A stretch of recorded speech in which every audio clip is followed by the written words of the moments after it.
Clint Eastwood. C'est le regard froid, le silence qui parle plus fort que les mots. Il a incarné le western moderne, brutal, solitaire, celui qui nous a appris que parfois, un homme seul suffit. Eli Wallach, inoubliable bandit au sourire rusé, malin, imprévisible, presque attachant, il a donné au western une touche d'ironie et de génie, gravée à jamais dans nos mémoires. Charles Bronson, c'est la dureté à l'état pur.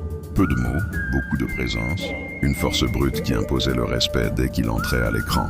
Son visage fermé et sa détermination silencieuse faisaient de lui l'incarnation de la loi du plus fort dans l'Ouest sauvage. Lee Van Cleef, le méchant élégant, son regard perçant et son calme glaçant ont fait de lui l'adversaire parfait, celui qu'on craignait, autant qu'on admirait. Chaque apparition à l'écran transformait l'attention en duel psychologique ou un simple regard pouvait décider. John Wayne, le western classique, la voix grave, la démarche fière, l'Amérique des grands espaces. Il incarnait le héros droit, courageux, presque mythique.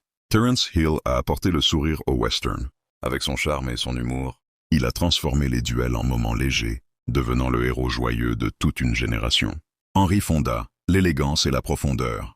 Capable d'être aussi bien héros que personnage sombre, il a montré que le western pouvait aussi être psychologique et intense. Sa présence apportait une gravité rare, rappelant que le western savait aussi raconter les conflits moraux et humains. Jason Robards, c'est la maturité du western. Un jeu sobre, humain, authentique. Il représentait la fin d'une époque, racontée avec dignité et émotion.